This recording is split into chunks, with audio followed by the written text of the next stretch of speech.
तो देखिए सिंपली यहां पे दो पॉइंट है, एक को बोल दिया मैंने ए और एक को बोल दिया बी। -2i + j - k, इसको मैंने बोल दिया ए। इस पॉइंट का पोजीशन वेक्टर मैंने बोल दिया ए। अब ये बी, इस पॉइंट बी का मैंने पोजीशन वेक्टर बोल दिया और बी की वैल्यू आएगी 3i + j + 2k। अब यहां पे एक पॉइंट सी है जो इसको 2:3 में डिवाइड कर रहा है, ये पॉइंट सी, इसके पोजीशन वेक्टर क्या हो गए? C vector. आप याद कीजिए मैंने आपको सेक्शन फॉर्मूला में एक बात बताई थी कि अगर ये पॉइंट ए और बी को 2:3 या m:n में डिवाइड कर रहा है, m:n, m2n3, तो c बराबर कितना हो जाएगा?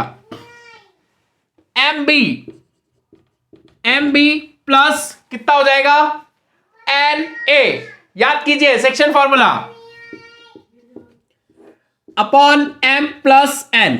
तो इस तरह से इनको m:n में डिवाइड करने वाले पॉइंट के आप पोजीशन वेक्टर पता कर सकते हैं। तो चलिए यहां पे c वेक्टर कितना हो जाएगा? 2। अब आप देखिए क्या हो जाएगा? 2b + 3a। Okay, 2b + 3a upon 2 + 3। B vector कितना है? 3i + j + 2k,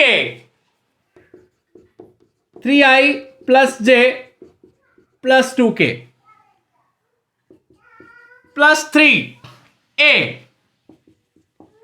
-2i + j - k। अब ये 2 + 3। ओके, अब आप देखिए सी वेक्टर इक्वल्स टू, अब यहां पे हम इसको सिंप्लीफाई करते हैं तो 2 3 6i और ये 3 2 6i, तो 6i से 6i चल बसा। आप देखिए कैंसिल हो गया, मैं लिख देता हूं +2j + 4k -6i + 3j - 3k, okay, upon 5। अब 6i से 6i चला गया, 2j और 3j, 5j, 4k - 3k + k upon 5। तो इस c के पोजीशन वेक्टर कितने हो गए? 5jk। क्या हो गए? 5j + k, 5j + k / 5। इस तरह से आप पॉइंट सी के पोजीशन वेक्टर कैलकुलेट कर सकते हैं। और देखिए हम जब कोऑर्डिनेट में सेक्शन फार्मूला लगाते हैं तो हमको x और y दो के लिए लगाना पड़ता है। वेक्टर में आपको जरूरत ही नहीं है, आप सीधे एक ही फॉर्मूले से फाइंड कर सकते हैं। अब आप देखिए मैं आपको कोऑर्डिनेट्स के फॉर्म में भी सिखाता हूं। ये -2i j और -k, अगर आप कोऑर्डिनेट्स वाइज देखोगे तो इसके कोऑर्डिनेट्स हो गए -2 1 और -1। i j k के कोएफिशिएंट्स आप देख लीजिए। इसको कोऑर्डिनेट्स के फॉर्म में देखिए 3 1 2, i का 3, j का 1, k का 2, 3 1 2। अब वो पॉइंट जो 2:3 में डिवाइड कर रहा है उसके कोऑर्डिनेट्स देखो, i नहीं है तो इसके कोऑर्डिनेट एक तरह से क्या हो गए? x कोऑर्डिनेट 0, y कोऑर्डिनेट कितना हो जाएगा? 5 अब मैं डिवाइड करूंगा तो 5/5 कितना आ जाएगा? 1। फिर k को डिवाइड करूंगा तो कितना आएगा? 1/5। तो 0 1 1/5 ये उस पॉइंट के कोऑर्डिनेट्स हो गए जो इसको 2:3 में डिवाइड कर रहा है। तो मेरा जो कहने का मतलब है वो ये है कि आपने इसको वेक्टर के फॉर्म में सॉल्व कर लिया, आपने सेक्शन फार्मूला लगाया, लगाने के बाद आपने पॉइंट सी कैलकुलेट किया। आप इसको कोऑर्डिनेट के हिसाब से भी सोच सकते हैं कि ये जो वेक्टर है पोजीशन वेक्टर किसी पॉइंट का होता है और कोऑर्डिनेट वाइज ये कोऑर्डिनेट हो गए 3 1 2, i j k के कोएफिशिएंट्स यहां हो गए -2 1 -1, i j k के कोएफिशिएंट्स, और जो c निकाला है वो सीधे देखो वेक्टर से एक ही फॉर्मूले से हो गया। अगर आप सेक्शन फॉर्मूला कोऑर्डिनेट में लगाते हैं आपको x के लिए अलग, y के लिए अलग और z के लिए अलग लगाना पड़ेगा। और यहां पे देखिए इस फॉर्मूले से सीधे आपके पास c के पोजीशन वेक्टर्स आ गए। इस तरह से आप सॉल्व कर सकते हैं। ओके, तो चलिए अब हम आगे चलते हैं, नेक्स्ट क्वेश्चन देखते हैं और फिर आगे के कॉन्सेप्ट पढ़ते हैं। ओके, आइए। पॉइंट P का position vector 2i minus k है, डिवाइड्स द लाइन ज्वाइनिंग। ये पॉइंट P है, इसका पोजीशन वेक्टर क्या है, मान लो P वेक्टर है और ये है 2i minus k, divides the line joining point A। ये पॉइंट A, इसका पोजीशन वेक्टर A है और पॉइंट B, ये पॉइंट B, इसका पोजीशन वेक्टर B है और ये B वेक्टर ऑलरेडी दिया है। किस रेशियो में, 1:2। अब देखिए कि P इसको 1:2 में डिवाइड कर रहा है, तो देखिए क्या होगा, P बराबर क्रॉस में चलता है 1 into B vector plus 2 into A vector upon 1 + 2। अब P पॉइंट देखिए 2i माइनस k। अब यहां पे आपको A फाइंड करना है, B आपको दिया है तो बस जो दिया है वो रख दीजिए। आप देखिए कि फॉर्मूला फिक्स है, कुछ चीजें नोन होगी कुछ अननोन होगी। या तो वो A और P के पोजीशन वेक्टर देगा, B के पूछेगा, A और B के देगा, P के पूछेगा, P और B के देगा, A के पूछेगा, या तीनों के पोजीशन वेक्टर दे देगा और रेशियो पूछ लेगा। तो इस तरह सामने वाला कोई भी क्वेश्चन पूछ सकता है, आपको फॉर्मेट यही लगाना है, जो अननोन हो वो फाइंड कर लो। P A B के पोजीशन वेक्टर दिए हैं तो आप रेशियो फाइंड कर लीजिए। तो ऐसे 3 टाइप के प्रॉब्लम बनेंगे कि या तो A या B मिसिंग होगा, P मिसिंग होगा या रेशियो मिसिंग होगा। बस सिंपल, और कुछ नहीं करना है, बहुत इजीली आप सॉल्व कर सकते हैं। चलिए P 2i minus k, B कितना है, J माइनस 2k। सामने वाले ने थोड़ा सा घुमा दिया, आई लास्ट में लिख दिया, तो आप इसको पहले लिख सकते हो 2i। देखो घुमा दिया, 2i आप पहले लिख लीजिए प्लस 2a और अपॉन 3 का इधर क्रॉस मल्टीप्लाई कर देते हैं, 3 2 6i माइनस 3k बराबर 2i plus j minus 2k। अब आप देखिए और प्लस 2a, तो इन सबको मैं इधर ले आता हूं, तो देखिए 6i माइनस 3k, ये 2i इधर आया माइनस 2i, j आया माइनस j, 2k आया प्लस 2k, 2a, 6i में से 2i 4i माइनस 2k है। अच्छा पहले j ले लेते हैं, माइनस j माइनस 3k और plus 2k minus k equals to 2a vector. तो a वेक्टर आ गया 4i minus j minus k by 2 आ गया। तो इस तरह से आप सॉल्व कर सकते हैं। मैंने आपको टाइप्स बता दिए प्रॉब्लम्स के कि कैसे क्वेश्चंस पूछे जा सकते हैं। या तो क्या मिसिंग होगा, A या B या P, तो या फिर रेशियो मिसिंग होगा। तो ये तीनों टाइप्स के प्रॉब्लम आप ध्यान रखिएगा। चलिए हम आगे बढ़ते हैं। आइए, सबसे पहले आप बात याद रखिएगा, A and B are two vectors. A और B तो वेक्टर्स है, देन पहला A plus B equals to B plus A, मतलब एडिशन जो होता है वेक्टर्स का वो कम्यूटेटिव होता है। देखो हम ये सारे कॉन्सेप्ट क्यों पढ़ रहे हैं, क्योंकि हमने वेक्टर एक अलग टॉपिक पढ़ा है, हमने अभी तक रियल नंबर से डील किया है, तो रियल नंबर का अलजेब्रा हमको पता है, बट वेक्टर एक डिफरेंट टॉपिक हम पढ़ रहे हैं, तो इसका अलजेब्रा हमको डिफाइन करना पड़ेगा। ओके, चलिए, तो a plus B equals to B plus है, that is vector addition is commutative. Vector का एडिशन क्या है? कम्यूटेटिव है। Second, a plus B plus C, तीन वेक्टर है। आ गया, यहां पे मैं ए बी की जगह एक और वेक्टर इंक्लूड कर देता हूं, A comma B and C are three vectors. ठीक है, ए बी के साथ में मैं सी भी इंक्लूड कर देता हूं। तो a प्लस बी प्लस सी, आप इससे पहले a और b जोड़ो और फिर c जोड़ो, किसके बराबर होगा? a प्लस बी प्लस सी, कि पहले आप किसका एडिशन करो? b प्लस सी का, और फिर उसमें क्या ऐड करो? a। आपका आउटपुट सेम आएगा। इसका मतलब vector addition is associative.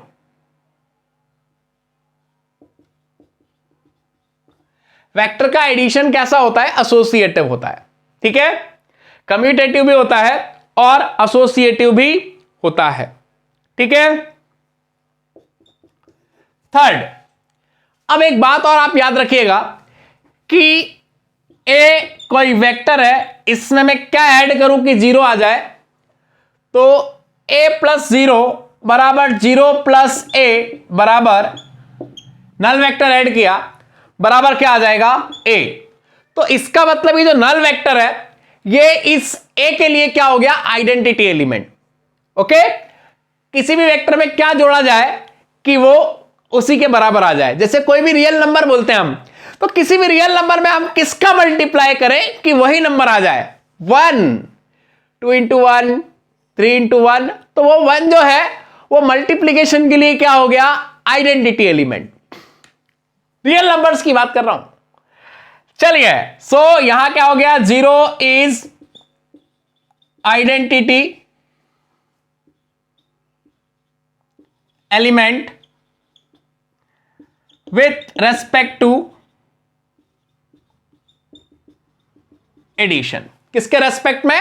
Addition के रेस्पेक्ट में। चलिए, एक और बात याद रखिएगा कि अगर a में मैंने माइनस a ऐड किया, मतलब a वेक्टर में क्या ऐड किया जाए कि वो नल वेक्टर आ जाए?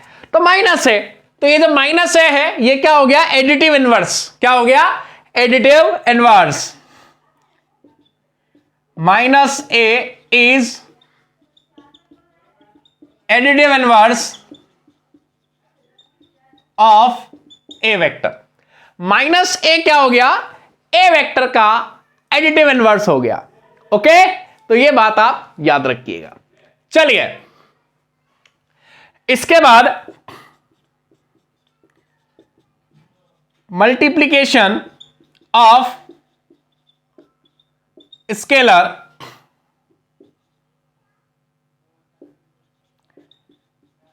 इन वेक्टर। स्केलर का वेक्टर में मल्टीप्लीकेशन, स्केलर या कांस्टेंट, स्केलर या फिर क्या? कांस्टेंट। तो देखिए, कोई भी स्केलर है, जैसे m and n are two constants और स्केलर। ए और बी दो कांस्टेंट्स है, या मान लीजिए स्केलर है, एक ही बात है। तो अगर मैं बोलता हूं कि m a, तो m का a में मल्टीप्लाई, जैसे थोड़ी देर के लिए मान लीजिए कि लेट a वेक्टर बराबर x1 i cap y1 j cap plus z1 k cap. तो यहां पे एम ए का मतलब क्या होगा? m को मैं x1 y1 z1 इससे मल्टीप्लाई कर सकता हूं, x1 i cap plus y1 j cap plus z1 k cap. आप इस m को अंदर शिफ्ट कर सकते हो। इसके अलावा अगर मैं लिखता हूं m प्लस n इंटू ए, तो अल्टीमेटली यहां क्या हो जाएगा कि मैं a का m में भी मल्टीप्लाई कर सकता हूं, n में भी, तो m a plus n a। Okay, third a vector plus b vector और यहां आ गया m, ये स्केलर मैंने ले लिया यहां पे m, a plus B vector और उसका स्केलर m में मल्टीप्लाई, तो ये आ जाएगा m into A vector plus m into B vector. तो इस तरह से स्केलर का आप वेक्टर में मल्टीप्लिकेशन कर सकते हैं। ओके, ध्यान रखिएगा। और ये कम्यूटेटिव एसोसिएटिव के कुछ रूल्स हैं, ये भी आप ध्यान रखिएगा। ठीक है, इसी के साथ एक छोटी सी बात और याद रखिएगा कि जैसे m है, ये एक स्केलर है, इसका मल्टीप्लाई करना है na में, तो अल्टीमेटली आप सीधे क्या कर सकते हैं, m into n into a लिख सकते हैं। mn वैसे भी दोनों क्या है, स्केलर। तो ये छोटी सी बातें याद रखिएगा। मैं एक एग्जांपल भी देता हूं कि a एक वेक्टर है 2i प्लस j और b एक वेक्टर है 3i माइनस j और c एक वेक्टर है 2i। ठीक है, अब आप यहां पे देखिए कि a प्लस बी कितना आएगा, 2i और 3i कितना आएगा, 5i, j माइनस j चल बसा। और यही कब आएगा, जब आप क्या करोगे, b प्लस a, तो 3i plus 2i order change हो जाएगा, होगा addition, minus j plus j चल बसा, तो इसकी वैल्यू भी सेम आएगी। और अगर आप क्या करते हो, अगर आप a प्लस बी प्लस सी करते हो, मतलब पहले आपने a प्लस बी जोड़ा, तो a और b जोड़ोगे तो कितना आएगा, 5i, प्लस c जोड़ोगे तो कितना आएगा, 2i, तो कितना आएगा, 7i। और यही 7i आएगा अगर आप क्या करते हो, a प्लस बी प्लस सी, इस तरह से कैसे भी जोड़ो आएगा कितना, 7i। तो ये कम्यूटेटिव लॉ, एसोसिएटिव लॉ बिल्कुल सिंपल है। ऑलरेडी एडिशन मैंने आपको पहले बता भी दिया था, यहां पे आप देख सकते हो। ओके, इसके अलावा अब जैसे हम कोई भी स्केलर का मल्टीप्लाई करते हैं, मान लीजिए हमको 2a निकालना है, तो 2a कितना हो जाएगा, 2i प्लस j, 2 का मल्टीप्लाई कर दीजिए, तो 2 का 2 में कितना हो जाएगा, 4i कैप प्लस कितना, 2j कैप, तो ये हो जाएगा 4i cap plus 2j cap. इस तरह से आप कैलकुलेट कर सकते हैं। ओके, जो चाहे वो कैलकुलेट कर सकते हैं। जैसे मेरे को निकालना है 3 into 2a cap, sorry 3 into 2a vector, तो ये 3 2 जा 6, a कितना, 2i plus j, very easy, कितना आ गया, 12j plus 6, 12i plus 6j। इस तरह से आप ये जो बेसिक टर्मिनोलॉजीज मैंने सिखाई है, ये सारी टर्मिनोलॉजीज आप यहां पे देख सकते हैं। सिंपल है, कुछ खास नहीं है। Okay, so this is all about commutative associative law, multiplication of scalar in vector. Multiplication of vector हम आगे देखेंगे, so don't worry for that. Okay, तो ये सारी चीजें आप ध्यान रखिएगा। अब हम आगे चलते हैं। मान लीजिए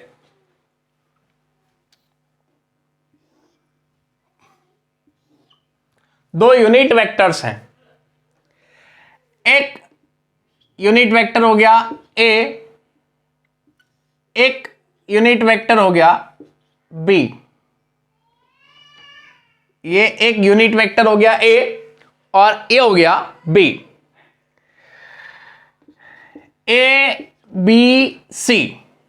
ओके, एक यूनिट वेक्टर a हो गया और एक हो गया b, और यहां से आप देखिए AC, तो AC किसके बराबर हो जाएगा, AC क्या बोला है, sum of two unit vector is unit vector, मतलब ये यूनिट वेक्टर, इसका मैग्नीट्यूड 1। अब देखिए ए का मैग्नीट्यूड 1,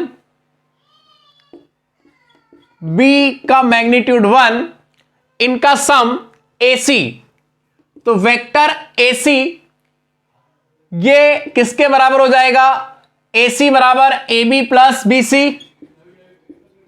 AB प्लस BC। तो आप देखिए कि AC कितना हो गया, अरे देखिए AB A cap, BC B cap, तो AC की जो वैल्यू है वो A cap plus B cap. और एक और बात सामने वाले ने ये भी बोला है कि AC क्या है, यूनिट वेक्टर है, मतलब AC का मैग्नीट्यूड भी कितना है, 1 है। तो देखा जाए तो तीनों साइड की लेंथ कितनी हो गई, एक तरह से 1। तो ये हो गया इक्विलेटरल ट्रायंगल। कौन सा ट्रायंगल हो गया, इक्विलेटरल ट्रायंगल। अब आप देखिए इसने जो बोला है कि आपको उनके डिफरेंस का मैग्नीट्यूड निकालना है।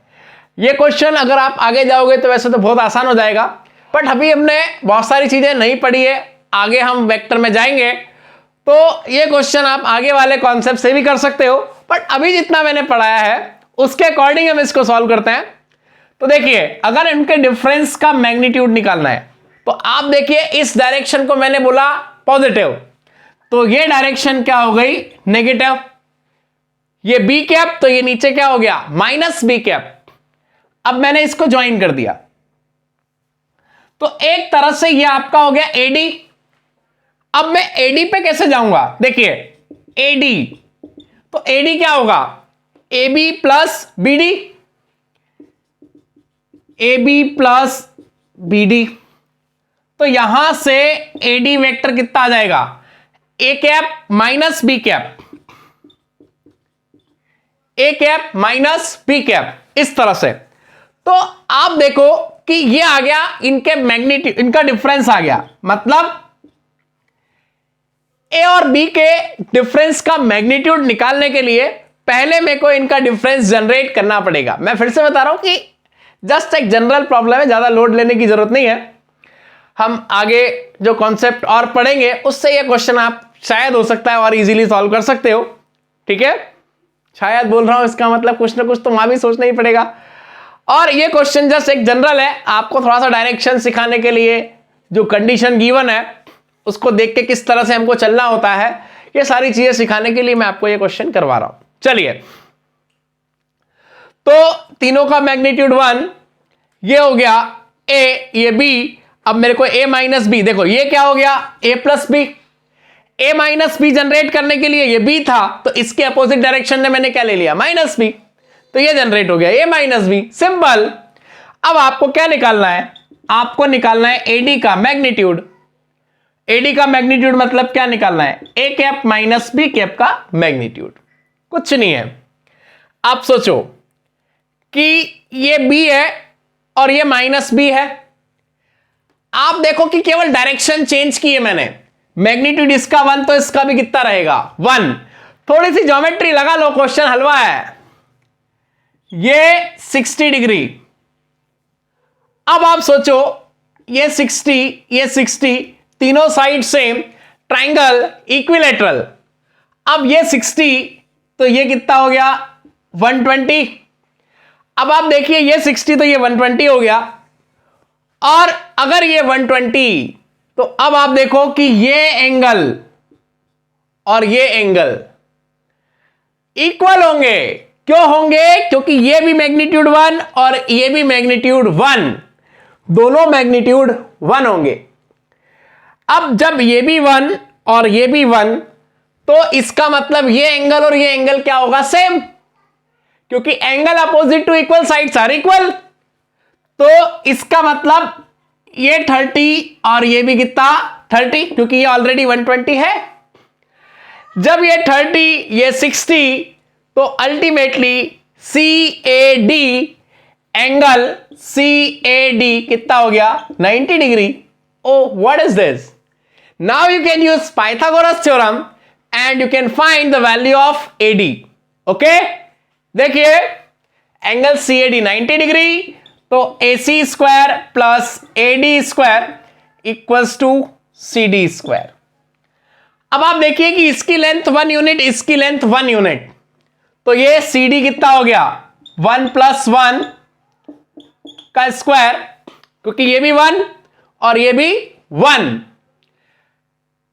सी D C B plus B D, C B भी कितना 1 और बी डी भी कितना 1, 1 + 1 2, और ये ए सी स्क्वायर 1 का स्क्वायर, ए डी आपको निकालना है, तो ए डी स्क्वायर 2 का स्क्वायर कितना होता है 4, 4 में से 1 जाएगा तो 3 बचेगा, तो इसका मतलब ए डी कितना आएगा √3, और ए डी मतलब कितना a माइनस बी का magnitude, a cap minus B cap का मैग्नीट्यूड। आपको लग रहा था कि वो 1 आएगा, लेकिन ऐसा नहीं है, कितना आएगा √3, और आप इस तरह से सॉल्व करेंगे। देखिए अच्छा क्वेश्चन है, मतलब जेई और एनडीए दोनों के लायक है, थोड़ा सा बोर्ड के लायक कम है, बाकी इनके लायक है, और लायक हो या नालायक हो आप इसको समझ तो सकते ही है, बिकॉज आप सभी लोगों के पास थोड़ा थोड़ा है दिमाग, थोड़े थोड़े की जरूरत है, ज्यादा जरूरत भी नहीं है। इतिहास गवाह है, पढ़ने लिखने से कोई आगे नहीं गया है, ठीक है, इससे ही आगे गया है। चलिए कोई बात नहीं, आप ये प्रॉब्लम देखिए, हमने कुछ नहीं किया, बस -b जनरेट किया, a - b निकाला, और जैसे ही देखा थोड़ा सा एंगल से खेले, राइट एंगल ट्रायंगल, और लगा दी पाइथागोरस, और हो गया हमारा काम। चलिए अब हम आगे चलते हैं।